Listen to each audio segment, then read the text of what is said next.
Humans love meat. Steak, fried chicken, bacon, pork belly and sausages are just the best things. Eating meat has become so trivial that many people don't consider something a proper meal if there's no animal involved. Which is pretty amazing, since only a few decades ago, meat was a luxury product. Today, you can get a cheeseburger for $1. Paradoxically, meat is pretty much the most inefficient way of feeding humans. If we look at it on a global scale, our meaty diet is literally eating up the planet. Why is that, and what can we do about it without giving up steak?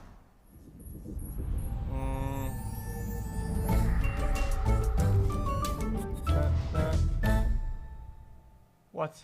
Humans keep a lot of animals for food. Currently, about 23 billion chickens, 1.5 billion cattle, and roughly 1 billion pigs and sheep. That's a lot of mouths to feed, so we've transformed Earth into a giant feeding ground. 83% of its farmland is used for livestock, for example as pasture, and to farm fodder crops like corn and soy. That's 26% of Earth's total land area. If we include the water we need for these plants, meat and dairy production... Okay, guys, when they say that, otherwise, it's a question, don't get mad at me. Otherwise, what would it be? If it wasn't that, they seem to have an importance about the land, otherwise, what else would that land be? Land area. If we include the water we need for these plants, meat and dairy production accounts for... Forests? Wait, so they do a lot of deforestations to do... I thought they were saying that that was mostly done in Brazil and Amazon forest or whatnot. Or 27% of global fresh water consumption. Unfortunately, meat production is like a black hole for resources. Since animals are living things, most of their food is used to keep them alive while they grow their tasty parts. Only a fraction of the nutrients from fodder crops end up in the meat we buy in the end. Cows, for example, convert only about 4% of the proteins and 3% of the calories of the plants we feed to them into beef. More than 97% of the calories are lost to us. To create 1 kilogram of steak, a cow needs to eat up to 25 kilos of grain and uses up to 15,000 liters of water. Animal products are guzzling up tons of food, but they only make up 18% of the calories humans eat. According to projections, we could nourish an additional 3.5 billion people if we just ate the stuff we feed to animals. To make our favorite food group even more unsustainable, about 15% of all greenhouse gas emissions caused by humans are created by the meat industry, as much as by all ships, planes, trucks and cars combined. And there's another aspect to meat. It comes from actual living beings. Pigs, cattle and chicken are not the ones writing the history books, but if they were, humans would appear as rampant genocidal maniacs that thrive on suffering. Globally, we kill about 200 million animals every day, about 74 billion a year. This means that every 1.5 years, we kill more animals than people have lived in the entire 200,000-year history of humanity. One could argue that we're doing them a favor. After all, they wouldn't exist without us. We might eat them in the end, but we also provide food and shelter and the gift of existence to them. Okay, that's... Unfortunately, we're not very nice gods. A lot of our meat comes from factory farms, huge industrial systems that house thousands of animals. Engineered to be as efficient as possible, they have little regard for things like quality of life. Most pigs are raised in gigantic windowless sheds and never get to see the sun. Sows are kept in pens too small to turn around, where they give birth to 1 litter of piglets after another until it's their turn to be turned into bacon.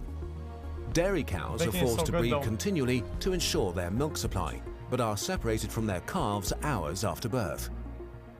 To fatten up beef cattle for slaughter, they're put in feedlots, confined pens where they can't roam, and put on weight more quickly. To make it possible to keep them so tightly together without dying of diseases, the majority of antibiotics we use are for livestock, up to 80% in the US, which helps in the short term, but also fuels antibiotic resistances. but the ones that may have got the worst deal are... Surprisingly, I actually thought it'd be way more than 80% because of how much there are. How many cows there are, man. Do you see the numbers that they pulled up? 20 million, dude. Chickens. I would expect it to be more. In factory farms, they're kept in such vast numbers and so close to each other that they can't form the social structures they have in nature, so they start attacking each other. To stop that, we cut their beaks and claws. Male chickens are deemed worthless since they can't lay eggs and are not suitable for meat production, so within minutes after birth, they're usually gassed and shredded in grinders. Several 100 million baby chickens are killed this way each year. Even if you had a personal score to settle with chickens, how we treat them is beyond broken. So, better buy organic meat, where animals are treated nicely, right? Organic farming regulations are designed to grant animals a minimum of comfort. The problem is that organic is an elastic term. According to EU regulations, an organic hen still might share 1 square meter of space with 5 others. That's a long way off from happy farmyard chickens. Okay. Farms that sincerely do their best do exist, of course. But meat is still a business. An organic label is a way to charge more money, and countless scandals have revealed producers looking for ways to cheat the system. And while organic meat might be less cruel, But to some degree, it's still kind of better, right? Even though they cheat some way or another. If you are going to buy a chicken, it's still sort of better to do the organic. Even more resources than conventional meat production. So buying organic is still preferable, but does not grant you moral absolution. The truth is, if suffering were a resource, we would create billions of tons of it per year. The way we treat animals will probably be one of the things future generations will look down on in disgust.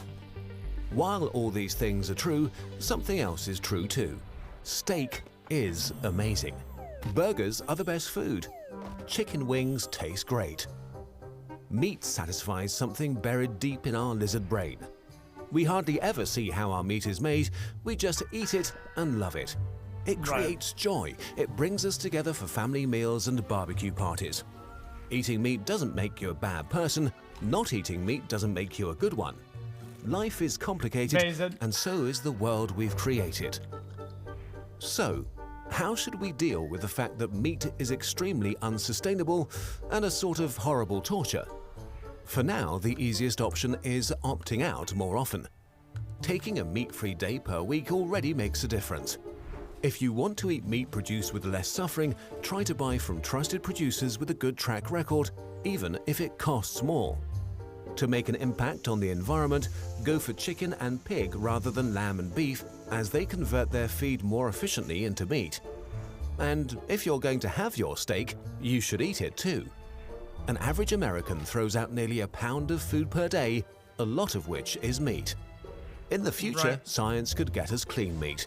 Various startups have successfully grown meat in labs and are working on doing so on a commercial scale. But solutions like this are still a few years away.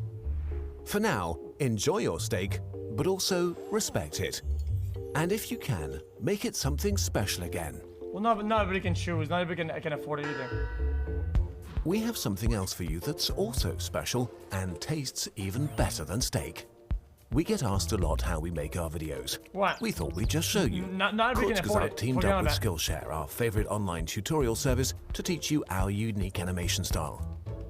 We've just released part 3 of our animation tutorial series where you can... Guys, I have to. Guys, you might find this boring or not. Guys, I'm too invested in this bullshit. I'm too invested into this.